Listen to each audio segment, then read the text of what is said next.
അസ്സലാമലൈക്കും ഫ്രണ്ട്സ്. നമ്മളിന്നൊരു മജ്റ കാണാൻ പോവുകയാണ്. നമ്മളൊരു കുഞ്ഞി സ്ഥലത്തൊരു ചെറിയ തോട്ടമാണ് കണ്ടത്. അങ്ങനെ നമ്മൾ മരുഭൂമിയിലൂടെ അങ്ങനെ പോകുന്നതാണ്. ഇഷ്ടംപോലെ ഒട്ടകമെല്ലാം ഉണ്ട് ഇവിടെ. മജ്റ എന്ന് പറഞ്ഞാൽ നമ്മളെ നാട്ടിലെ തോട്ടത്തിന് ഇവിടെ മജ്റ എന്നാണ് പറയൽ. ഈത്തപ്പഴത്തോട്ടായാലും നമ്മളിപ്പോൾ പോകുന്നത് ബത്തക്കൻ്റെ തോട്ടം കാണാൻ വേണ്ടിയിട്ടാണ്. മരുഭൂമിയിലൂടെ അങ്ങനെ പോയി കുറച്ച് ലോങ് ഉണ്ട്. ഞങ്ങളെ വീട്ടിൽ നിന്ന് 1 hour ഉണ്ട് പോകാൻ വേണ്ടിയിട്ട്. നമ്മളത് കുറച്ച് ഷോർട്ടാക്കിയിട്ട് എടുത്തത്. അങ്ങനെ നമ്മൾ മജ്റൻ്റെ അവിടെ ഇത് പുല്ലിൻ്റെ കൃഷിയാണ് ഒരു സൈഡ്. അങ്ങനെ നമ്മൾ തോട്ടത്തിലെത്തി. ഇവിടെ ചോളത്തിൻ്റെയും ഭത്തൻ്റെയും തോട്ടമാണ്.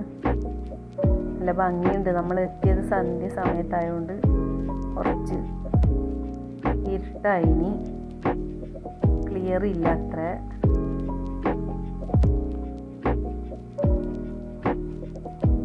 അങ്ങനെ ഇതാ തോട്ടം നല്ല വിശാലതയിലുണ്ട്. 3 ഏക്കറുണ്ട്. നമ്മൾ ഈ ഫസ്റ്റ് ഭാഗം മാത്രം പോയതാണ്. നമ്മൾ അങ്ങോട്ടൊന്നും പോയില്ല. ഫസ്റ്റ് കുറച്ച് സ്ഥലത്ത് മാത്രം കണ്ട്. നടക്കണമെങ്കിൽ ഒരുപാട് നടക്കാനുണ്ട്, ലോങ് ആയിട്ടുണ്ട്.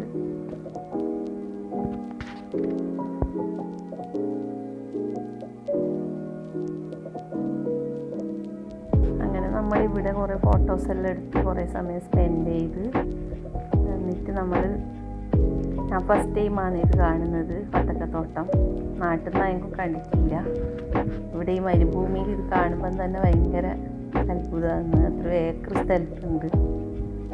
നല്ല ഭംഗിയുണ്ട് കാണാൻ വേണ്ടിയിട്ട്. അങ്ങനെ നമുക്ക് അവിടുന്ന് 2-3 ബത്തക്ക തന്നിട്ടുണ്ടായിന്. നമ്മൾ അയൽവാസിയൊക്കെല്ലാം 2-3 കൊടുത്ത് നമ്മളും എടുത്ത്.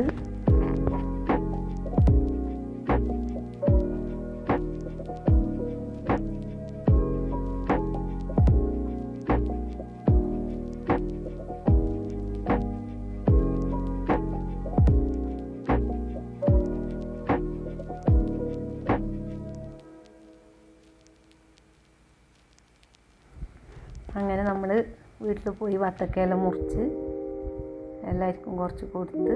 ഇൻഷാ അല്ലാഹ് അടുത്ത വീഡിയോ ആയിട്ട് വരുന്നതാണ്. ഇഷ്ടപ്പെട്ടെങ്കിൽ എല്ലാവരും ഷെയർ ചെയ്യുക, സബ്സ്ക്രൈബ് ചെയ്യുക.